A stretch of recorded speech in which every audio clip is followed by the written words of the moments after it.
Hello friends, स्वागत है आप सभी का कॉन्सेप्ट डिकोडर के इस यूट्यूब प्लेटफॉर्म पर। आशा करता हूं आप सब बहुत अच्छे होंगे। BPSC ITI vice principal vacancy 2024 notification out हो चुका है, फॉर्म फिलअप हो चुके हैं। फाइनली आपकी इसकी एग्जाम डेट भी आउट हो चुकी है। ठीक है, आप देख सकते हैं इसके अंदर। ठीक है, इसकी जो एग्जाम डेट है 14 जुलाई को है। ठीक है, आपका जो इसका एग्जाम है ये 14 जुलाई को है। बिहार पब्लिक सर्विस कमीशन ने प्रॉपर सारी डेट मेंशन कर दी है। इसके बाद जो आपका एग्जाम होगा उसका रिजल्ट आ जाएगा 20 अगस्त को। ठीक है, 20 अगस्त को मतलब एक महीने के अंदर ही आपको जो है तो इसका रिजल्ट आ जाएगा। फिर इसके बाद जो आपका इंटरव्यू है इसके अंदर होना है, ये आपका 19 सितंबर को इंटरव्यू, और इसके बाद जो फाइनल रिजल्ट है ये आपको 30 सितंबर को फाइनल रिजल्ट आ जाएगा। क्योंकि जिस प्रकार से इसकी प्रोसेस चल रही है, आपको उम्मीद आप कर सकते हैं कि आपका सितंबर में अगर सारी प्रोसेस हो जाती है तो अक्टूबर या नवंबर तक आपकी इसकी फाइनल ज्वाइनिंग भी आपको मिल जानी चाहिए। मतलब अगर आप बिहार के अंदर एक इंजीनियरिंग एस्पिरेंट हैं, तो अगर आप इस एग्जाम की तैयारी करते हैं, अभी आपके पास मौका है, तो आप इस साल के लास्ट लास्ट तक बिहार के अंदर आईटीआई कॉलेज के अंदर एक गजेटेड पोस्ट पर आईटीआई वाइस प्रिंसिपल पर बन सकते हैं। ये आपके पास मौका है। अभी यहां से आपके पास तैयारी करने के लिए कितने दिन बचे हुए, तो अगर मैं बात करूं तो आज जो है तो आपकी डेट हो चुकी है। ठीक है, आज आपकी डेट हो चुकी है 13 मई, मतलब मई के आप मान लीजिए कि 15 दिन आपके पास मई के बचे हुए हैं। ठीक है, 15 दिन आपके पास मई के बचे हुए, 30 दिन मान लीजिए आपके पास जून के बचे हुए, और वही आपका 14 जुलाई को पेपर है तो वही मान लीजिए 14 से 15 दिन आपके उधर बचे हुए हैं। ठीक है, जुलाई के आपके पास मोटा माटी कुल मिला के लगभग 60 दिनों का समय बचा हुआ है। अगर आप इस एग्जाम की तैयारी करने के लिए जाएंगे तो इन 60 दिनों के अंदर क्या इस एग्जाम की प्रिपरेशन की जा सकती है। अगर आपने फॉर्म फिलअप किया है तो इस टाइम पर जिस प्रकार से बिहार में आप जानते हैं इतनी लंबी लंबी वैकेंसीज अटकती है। ठीक है, आप देख रहे हैं बीपीएससी यही कभी कितने लंबे समय के बाद रिजल्ट आया है। तो इस प्रकार अगर आप शॉर्ट टर्म के अंदर अच्छे पोस्ट पर गजेटेड पोस्ट पे जाना चाहते हो तो ये बहुत अच्छा मौका है। ये 60 दिन आप बहुत मेहनत कर लीजिए ताकि इस साल लास्ट लास्ट तक आप इस जॉब को ले लें। ठीक है, ये बहुत अच्छा अवसर है आपके लिए। अब इस 60 दिन के अंदर तैयारी करें कैसे, ये सबसे इंपॉर्टेंट है। आपने सिलेबस इसका देख रखा है, तो आज हमारे वीडियो का टॉपिक यही है कि हम आपको ये बताएं कि अगर आपने अभी तक तैयारी शुरू नहीं की है तो ये 60 दिन आप कैसे इफेक्टिवली यूज कर सकते हैं इस एग्जाम की तैयारी के लिए। ठीक है, कैसे आप क्रैक कर सकते हैं और इसका कट ऑफ के लिए कितना आपको मेहनत करनी पड़ी, कट ऑफ कितना जाएगा। एमपी के अंदर जो आईटीआई वाइस प्रिंसिपल का, एमपी के अंदर जो भी आईटीआई प्रिंसिपल की वैकेंसी आई थी उसका क्या स्टेटस रहा है। ठीक है, आप देख रहे हैं लगभग अब हर स्टेट के अंदर आईटीआई आपको प्रिंसिपल की वैकेंसी देखने को मिलेगी। रिसेंट अभी एमपी के अंदर आई थी। ठीक है, अगर मैं थोड़ा सा एमपी का आपको प्रेफरेंस बताऊं, एमपी के अंदर जो आईटीआई प्रिंसिपल की वैकेंसी आई थी वहां पर जो जनरल कैटेगरी का कट ऑफ रहा है, ठीक है, अनरिजर्व कैटेगरी का जो कट ऑफ रहा है वो लगभग 217 नंबर के आसपास गया है। आउट ऑफ गया है आपका 450 नंबर पे। ठीक है, 450 नंबर पर आपको 217 नंबर जनरल कैटेगरी की कट ऑफ रही। आप देख सकते हैं यहाँ पास मतलब लगभग लगभग 45 से 50% के बीच आपकी कट ऑफ गई है। ये आपका रिटर्न एग्जाम का। इसके बाद वहां पर इंटरव्यू है, सेम चीज आपके यहाँ पास भी है। बहुत सारे स्टूडेंट तो इसी चीज से कंफ्यूज है कि सर जो आपका आपने बताया है कि इसके अंदर जो आपका एग्जाम पैटर्न है, ठीक है, जो आपका एग्जाम पैटर्न आप ये देख रहे हैं, सिविल है, मैकेनिकल है, इलेक्ट्रिकल है, फिर इसके बाद जनरल एप्टीट्यूड है, ये आपका एग्जाम पैटर्न है। इससे इसका जो आपका 150 नंबर का पेपर होने वाला है ये फाइनल रिजल्ट के अंदर कंक्लूड ही नहीं होगा। भैया आप बहुत बड़ी गलत फहमी में जी रहे हो।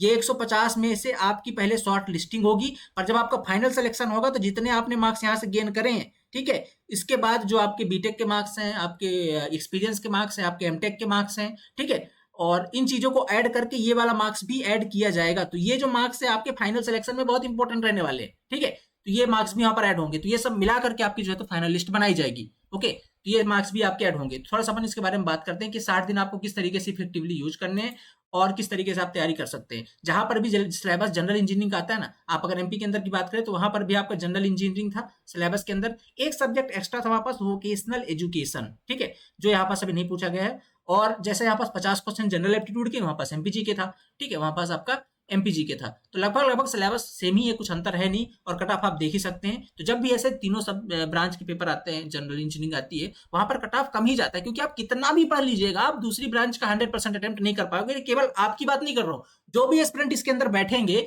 जो एग्जाम देंगे वो जनरल इंजीनियरिंग में उतना अच्छा स्कोर नहीं कर पाते जितना वो अपने ब्रांच के अंदर कर पाते हैं, या अदर ब्रांच में उतना अच्छा स्कोर नहीं कर पाते हैं। इसलिए कट ऑफ जनरली ऐसे एग्जाम की कम जाती है, और ये बहुत अच्छा अवसर होता है। अगर आप इसमें अच्छी मेहनत कर ले तो आप एग्जाम क्लियर कर सकते हैं। ठीक है, यहाँ पास भी आप उम्मीद कीजिए कि आप अगर 50 से 55% भी आपकी कट ऑफ रहती है तो ये बेस्ट मौका है आपको एग्जाम की तैयारी करने के लिए। अब तैयारी करना कैसे है, 60 दिन के अंदर आपको क्या क्या चीजें ध्यान रखनी है। तो सबसे पहले लैक ऑफ स्पेसिफाइड कंटेंट। आपको क्या करना है, सबसे पहले इसके बारे में जरूर ध्यान देना है। कंटेंट आपके पास बहुत स्पेसिफाइड होना चाहिए, शॉर्ट नोट्स आपके प्रिपेयर होने चाहिए, और साथ में आपको रिवीजन एंड क्वेश्चन प्रैक्टिस पर ध्यान देना है। इन पर अपन बात करेंगे, टाइम मैनेजमेंट कैसे करना है इन पर भी बात करेंगे। थोड़ा सा सिलेबस पे चलते हैं। सिविल इंजीनियरिंग वाला पोर्शन जनरल इंजीनियरिंग के अंदर है, मैकेनिकल इंजीनियरिंग है, इलेक्ट्रिकल इंजीनियरिंग है और जनरल एप्टीट्यूड है। मैं ऐसा मान के चलता हूँ कि आप इनमें से तीन में से किसी न किसी ब्रांच के इंजीनियर होंगे। अगर आप आईटी से हैं, सीएस से हैं या इलेक्ट्रॉनिक्स से हैं तो आप थोड़ा सा अलग हो सकता है आपके लिए।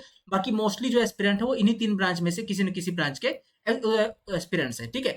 अगर आप मान लीजिए सिविल के एस्पिरेंट हैं, ठीक है, तो सिविल का पोर्शन लगभग मानता हूँ 30 से 40% का पोर्शन है, ठीक है। 40% ज्यादा ही, 40% के आसपास का पोर्शन है सिविल का। तो ये अगर आपने चूंकि बीटेक कर रखा है, इससे पहले आपने आई होप तैयारी भी की होगी सिविल फील्ड में कभी ना कभी, तो ये आपका लगभग प्रिपेयर्ड है, क्योंकि इसमें कुछ एक्स्ट्रा पढ़ना नहीं, वही सिलेबस है, ठीक है, जो आप ऑलरेडी किसी न किसी एग्जाम के लिए, कॉम्पिटेटिव एग्जाम के लिए पढ़ते हैं। तो अगर आप इस ब्रांच के हैं तो आपकी सिलेबस प्रिपेयर्ड है, बस इसमें आपको प्रैक्टिस करने की आवश्यकता है। आपको अगर नहीं मिल रहा है टाइम तो आप नोट्स जो हम यहाँ पे दे रहे हैं उसको आप वहां से रिवीजन कर सकते हैं। फिर आपको अब एक्स्ट्रा क्या पढ़ना है, मैकेनिकल इंजीनियरिंग पढ़नी है, इलेक्ट्रिकल इंजीनियरिंग पढ़नी है और जनरल एप्टीट्यूड वाला पार्ट पढ़ना है। आप इंजीनियर हैं तो आपका एप्टीट्यूड तो निश्चित तौर पर अच्छा होगा, क्योंकि यहाँ पास ये बिहार लोक सेवा आयोग का पेपर है, थोड़ा सा लेवल का अच्छा होगा, इसलिए आपको यहाँ पास प्रैक्टिस होगी, लेकिन प्रैक्टिस की नीड होगी, लेकिन उतनी ज्यादा दिक्कत आपको इस वाले पार्ट में भी नहीं आने वाली। ये 50 क्वेश्चन अगर आप बहुत अच्छे तरीके से प्रैक्टिस कर लें तो बहुत अच्छा स्कोर इस फील्ड में कर सकते हैं। अब जो आपके लिए दिक्कत क्रिएट करेगा ये दो ब्रांच, इलेक्ट्रिकल और मैकेनिकल, इसके लिए आपको अगर बहुत अच्छे क्वालिटी के साथ कंटेंट मिल जाए तो आप इस एग्जाम के अंदर अभी भी फोड़ सकते हैं। और वही मैं आपको बताने वाला हूं कि आपके पास जो 60 दिन बचे हुए हैं उसमें आप ये बहुत बेहतर कर सकते हैं। अब मान लीजिए आप मैकेनिकल से तो आपने मैकेनिकल कंटेंट पढ़ रखा है, आप इलेक्ट्रिकल से तो इलेक्ट्रिकल पढ़ रखा है, अपनी ब्रांच छोड़ के जो दो ब्रांच है वो आपको पढ़नी है, सिंपल सी बात है। तो इस तरीके से आप इसके अंदर बेहतर कर सकते हैं, अभी भी मौका है।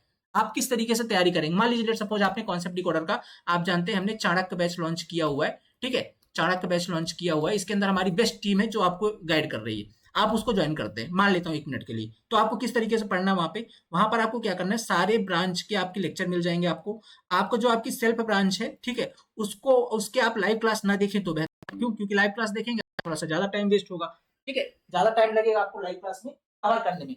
आप लाइव क्लास ना देखें उसके, ठीक है, आप उसके रिकॉर्डेड वीडियोस देख लीजिए, या वीडियो भी आपको नहीं देखना, आप उसके नोट्स उठाइए, सिंपल सा उसको प्रैक्टिस कर लीजिए। आप अगर तैयारी किए हुए हैं तो अपनी ब्रांच का केवल क्वेश्चन प्रैक्टिस कर सकते हैं, ठीक है, आप केवल उसका क्वेश्चन प्रैक्टिस कर लीजिए, वो ज्यादा बेहतर है। आपका इसका टाइम बच गया, अपनी ब्रांच में आपने टाइम बचा लिया, अदर दो ब्रांच के आप वीडियोस देख लीजिए और साथ में आपकी जनरल एप्टीट्यूड का। तो इस तरीके से आप अपनी स्ट्रेटजी अगले 60 दिन बना करके अभी भी इस एग्जाम को क्लियर कर सकते हैं, कोई बड़ी बात नहीं है। अगर मैं थोड़ा सा आपको सिलेबस डिटेल में भी दिखा दूं, ठीक है, ये आपका जनरल इंजीनियरिंग मैकेनिक्स का है, ये ऐसा पोर्शन जिसने सबने पढ़ रखा है, आपने फर्स्ट ईयर के अंदर पढ़ ही रखा होगा। जनरल इक्विलिब्रियम, इक्वेशंस है, मोशंस है, इक्वेशन है, फंक्शन है, पावर एनर्जी, सब आपने पढ़ रखा है, ठीक है। इसके बाद अगर दूसरे की बात करता हूं मैं, तो आपका सर्वेइंग एंड मेजरमेंट है। अभी सर्वे मेजरमेंट के अंदर कुछ पोर्शन सिविल का है, ठीक है, और कुछ पोर्शन इलेक्ट्रिकल का है, ठीक है, दो पोर्शन, कुछ पोर्शन सिविल का है, कुछ पोर्शन इलेक्ट्रिकल का है। तो जो सिविल वाले एस्पिरेंट उन्होंने पढ़ रखा होगा, इलेक्ट्रिकल वाले अपनी ब्रांच पढ़ रखी होगी, दूसरी ब्रांच आपको यहाँ पर हमारे जो एक्सपर्ट फैकल्टीज है वो कवर करवा देंगे। स्ट्रक्चर ऑफ सॉलिड वाले जो पोर्शन है ये आप जनरली सिविल के अंदर पढ़ते हो, कुछ पोर्शन इसके अंदर मैकेनिकल वाला भी है, ठीक है। तो आप जनरली सिविल के अंदर पढ़ते हो, बीम वगैरह एनालिसिस, बीम कॉलम, सब सिविल के अंदर पढ़ चुका है आपने, अगर आप सिविल ब्रांच के हैं तो। नहीं पढ़ा तो टीम आपके यहाँ पास गाइड कर देगी। Engineering material and their manufacture, ये आपका पूरा सिविल इंजीनियरिंग का पार्ट है। बीएमसी एक बिल्डिंग मटेरियल करके सब्जेक्ट लगता है सिविल में, वही सारा का सारा यहाँ पास आपको पढ़ना है, ठीक है। इसके बाद अगर बात करो engineering economics and management, CPM and part, इसको आप मैकेनिकल के अंदर भी पढ़ते हैं और इसको आप सिविल के अंदर भी पढ़ते हैं, ठीक है। ये आपका दोनों को मिलकर आप कॉमन हो गया। इसके अगर बात करता हूँ ट्रांसपोर्ट फेनोमेनन, ये आपका पूरा मैकेनिकल इंजीनियरिंग का सिलेबस है, ठीक है। ये आपका पूरा कोर मैकेनिकल इंजीनियरिंग का सिलेबस है, ठीक है, किरचॉफ नियम वगैरह। इसके बाद अगर बात करते हैं अपन तो एनर्जी ट्रांसफॉर्मेशन, ये भी आपका पूरा मैकेनिकल का सिलेबस है, ठीक है, ये आपका मैकेनिकल का सिलेबस है। इसके बाद अगर अगला टॉपिक चलते हैं अपन तो एलिमेंट्री इंजीनियरिंग, ठीक है, एलिमेंट्री इंजीनियरिंग ये आपका इलेक्ट्रिकल का है, कोर इलेक्ट्रिकल का सिलेबस है, ठीक है, ये आपका कोर इलेक्ट्रिकल का सिलेबस है। अगला अगर बात करते हैं तो फिर जनरल एप्टीट्यूड, तो ये आपका टोटल हो गया। तो आपने देखा एक पार्ट मैकेनिकल का है, दो पार्ट मैकेनिकल का है, एक इलेक्ट्रिकल का है, दो सिविल का है, और एक आपकी जनरल जो मैकेनिक्स वाला पोर्शन है। तो ज्यादा सिलेबस है नहीं, अगर आप चाहें तो 60 दिन में किया जा सकता है, नो डाउट। बस एक आपको स्ट्रिंग वे के अंदर फोकस्ड कंटेंट चाहिए और ऐसी क्वालिटी के साथ कंटेंट चाहिए ताकि अब आपको ढूंढना ना पड़े, कुछ आपको इसके बाहर से कुछ ना लेना पड़े, ठीक है। और इसके बाद अगर बात करते हो जनरल एप्टीट्यूड के सिलेबस की, तो इसके अंदर आपको वही जो आपने, अगर आप कॉम्पिटिटिव एग्जाम की तैयारी कर चुके हैं तो वही आपका सारे आपस काम आने वाला है, वही आपकी मैथ है, वही रीजनिंग है, दोनों को मिक्स कर दिया है बस, ठीक है। तो ये आपको इसके अंदर बस एक क्वेश्चन आपको अच्छे लेवल करने हैं, सीए लेवल के आप क्वेश्चन लगा लीजिए, आपका काम हो जाएगा, ठीक है। अगर अब बात करता हूँ मैं थोड़ा-सा अपनी टीम की, जो आपको चाणक्य बैच के अंदर यहाँ पर पढ़ा रही है, बहुत मेहनत कर रही है हमारी टीम, यकीन मानिए। और आज के टाइम पे बीपीएससी आईटी प्रिंसिपल के लिए कॉन्सेप्ट डिकोडर से अच्छा कंटेंट आपको कहीं नहीं मिलने वाला है। बहुत सारे इंस्टीट्यूट ने लॉन्च भी किया है, ठीक है? थोड़ा-सा कम फीस पे लॉन्च किया, तो बहुत सारे एस्पिरेंट वहाँ जॉइन करते हैं, फिर क्वालिटी को छोड़ करके वापस आते हैं, फिर कॉन्सेप्ट डिकोडर को जॉइन करते हैं। रीज़न पता है क्या है? रीज़न सिर्फ इतना सा है कि आप इस एग्ज़ाम में अब रिस्क नहीं ले सकते, क्योंकि जो ऐसे एग्ज़ाम होते हैं ना, एक बहुत लंबे समय के बाद आते हैं और हर रोज़ आपको एग्ज़ाम देखने को नहीं मिलेंगे, ठीक है? आ जाएँ, फिर 5-7 साल, 10 साल बाद आएँगे, और ये बहुत अच्छी जॉब होती है, रेप्यूटेड जॉब है। आईटीआई के अंदर एक आपको प्रिंसिपल जाके बनना है, ठीक है? और एक गजेटेड पोस्ट है, तो इसके लिए आप रिस्क नहीं ले सकते कंटेंट के साथ। यहाँ पास आप फैकल्टी देख सकते हैं। सिविल इंजीनियरिंग में आपको पीयूष सर पढ़ा रहे हैं, ऑलरेडी आप इनसे वाकिफ है, 1.5 घंटे की इनकी क्लास चलती है, लाइव क्लास। उत्तम सर मैकेनिकल इंजीनियरिंग के, ठीक है? और Bharat sir electrical engineering, already यही वर्किंग है।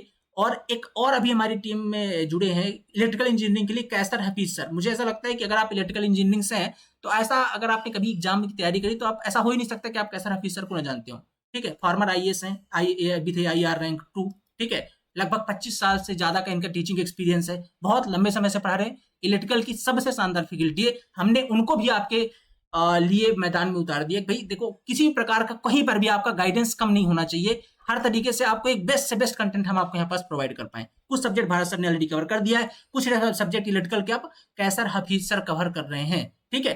तो ये आपको यहाँ पास इनकी 1 घंटे की लाइव क्लास मिल रही है। जनरल एप्टीट्यूड वाला नवीन सर बहुत लंबे अरसे से आपको जनरल एप्टीट्यूड पढ़ा रहे हैं, तो मतलब आप टीम देख रहे हैं, बहुत शानदार टीम है जो आपको यहाँ पास पढ़ाने वाली है।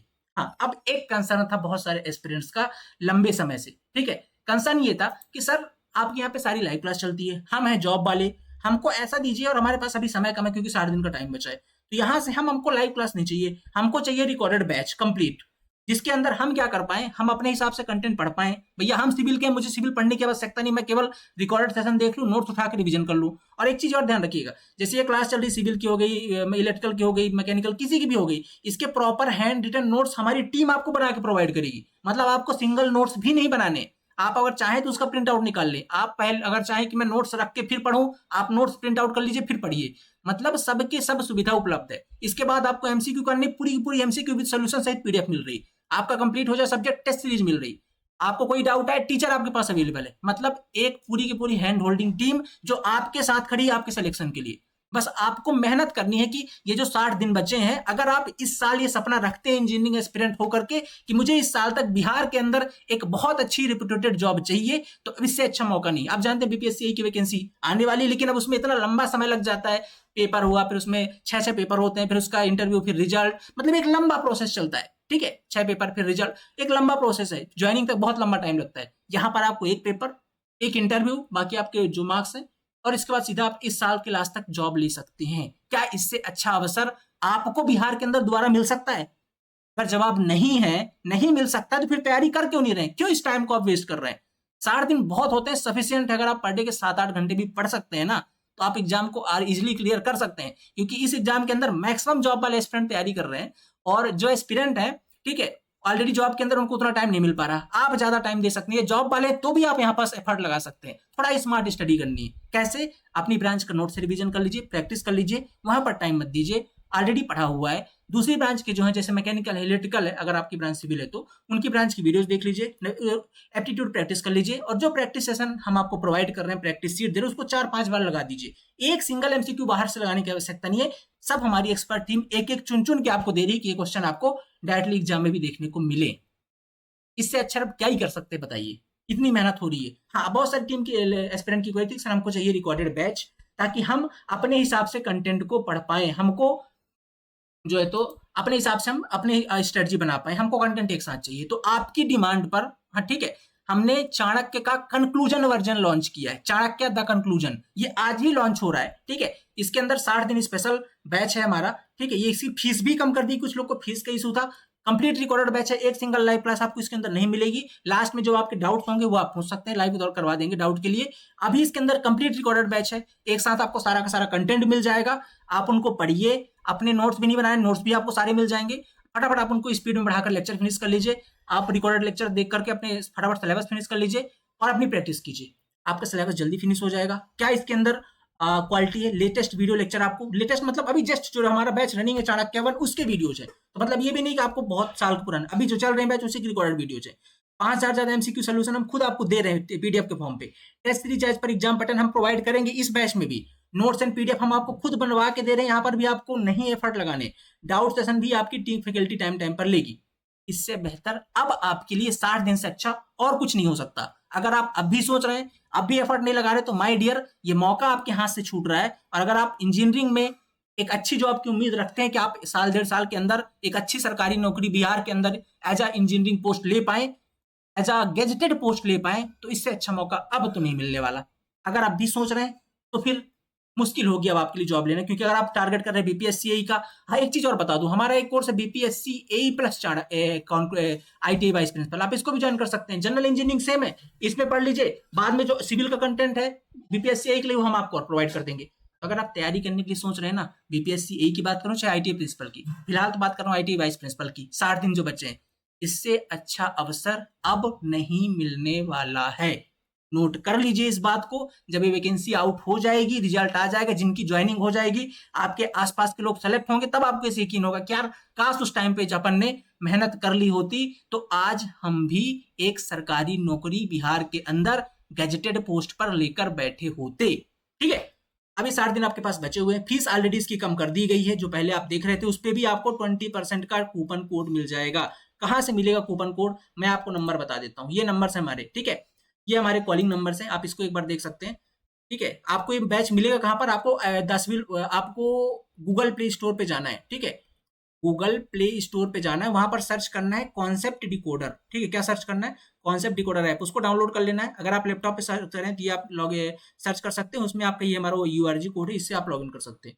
फिलहाल आप यहाँ से जाके एप्लीकेशन डाउनलोड कर सकते हैं गूगल प्ले स्टोर से। कोई भी क्वेरी है, क्यूआर कोड, आपको कूपन कोड चाहिए, ज्वाइन करना है, फर्दर कोई भी आपको इन्फॉर्मेशन चाहिए, ये हमारे कॉलिंग नंबर्स हैं, नोट कर लीजिए, सेव कर लीजिए, फोन पे ऑफिशियल नंबर है। ठीक है, इन नंबर से ही आपको सब कुछ आगे प्रोसीड करना है, इसके अतिरिक्त किसी भी नंबर पर आपको बात नहीं करनी है। अगर आप इस बैच में इनरोल होना चाहते हैं, तैयारी करना चाहते हैं, तो ये नंबर नोट कर लीजिए, 7999720833। ये आपका शुभम सर कॉल कर पिक करेंगे, और ये आपके संदीप सर। आप इन नंबर पर संपर्क कीजिए, जो भी आपकी क्वेरी आप उनसे बात कीजिए और आगे अपनी तैयारी शुरू कीजिए। कंप्लीट इसके अंदर रिकॉर्डेड बैच आपको मिल जाएगा। ठीक है, आप इस सब देख सकते हैं, ये हमारे कंप्लीट सर्वेइंग कितनी क्लास हो चुकी है। ठीक है, इलेक्ट्रिकल इंजीनियरिंग की ये क्लासेस हो चुकी है, मैकेनिकल की हो चुकी है, वो सब आपको यहाँ पास मिल जाएगा। ठीक है, इस तरीके से स्मार्ट बोर्ड के अंदर आपकी सारी क्लासेस चलती हैं। ठीक है, तो फर्दर आपको क्वालिटी पर कहीं पर भी कमी आपको देखने को नहीं मिलेगी। बहुत अच्छा अवसर है, सारी की सारी क्लासेस आपकी स्मार्ट बोर्ड पे मिलती हैं। ठीक है, क्वालिटी तो आप नेक्स्ट लेवल आपको देखने को मिलेगी ही मिलेगी। ठीक है, और ठीक है, देख सकते हैं आप, बाकी प्रिंसिपल के अंदर हमने बहुत काम किया हुआ है। आप यहाँ पास अगर जाकर के 10वीं आप यूट्यूब में बस सर्च कर लीजिए एमपीपीएससी आईटीआई प्रिंसिपल, तो आपको वही टीम मिलेगी जो एमपीपीएससी के अंदर हमारे काम कर रही थी, हमारा दूसरे प्लेटफॉर्म के अंदर। वही टीम हम यहाँ पास बिहार के अंदर लेकर के आए हैं। बहुत अच्छा अवसर है, मत मिस कीजिएगा, क्योंकि ये मौका दोबारा आपको अब तो नहीं मिलने वाला। ठीक है, तो आई होप आपको सारी चीज समझ में आ गई है। फर्दर इंक्वायरी चाहिए तो नंबर से हमारे, इन पे कॉल व्हाट्सअप कर सकते हैं। स्टार्ट कीजिए, जुड़िए, ये अच्छा अवसर है, और अगर आप मेहनत कर सकते हैं तो सिलेक्शन 100% हो जाएगा, कोई नहीं रोक सकता है। और यकीन मानिए, इससे अच्छा अवसर मुझे नहीं लगता आपको मिलने वाला है। ठीक है, आप यहाँ से अभी मई के अंदर खड़े हैं और नवंबर दिसंबर तक आपको एक अच्छी सरकारी नौकरी मिल जाए, किसी भी एग्जाम के लिए इतना फास्ट प्रोसेस आपको बिहार के अंदर तो स्पेशली देखने को नहीं मिलता है, जितना आपको इस एग्जाम में देखने को मिल रहा है। अर्जेंट रिक्रूटमेंट है, और आईटी वाइस प्रिंसिपल की ऐसे ही होता है, अर्जेंट रिक्रूटमेंट ही होती है। ठीक है, तो आई होप आप सबको सारी चीज समझ में आ गई है। मिलते हैं अगली क्लास के अंदर। Thank you so much. Further कोई क्वेरी नंबर पर आप कॉल व्हाट्सअप कर सकते हैं। 20% का कूपन कोड आपको चाहिए कंक्लूजन बैच के अंदर, तो आपको इन नंबर पर ही कॉल करना पड़ेगा। ठीक, इन नंबर पर आप कॉल कीजिए, सर आपको बता देंगे। और फर्दर डेमो वगैरह के लिए आप यूट्यूब डाउनलोड कर सकते हैं, 10 कॉन्सेप्ट डिकोडर ऐप डाउनलोड कर सकते हैं। ठीक है, इन नंबर पर आप कॉल व्हाट्सअप कर लीजिएगा। चलिए मिलते हैं अगली क्लास के अंदर। Thank you so much, have a nice day.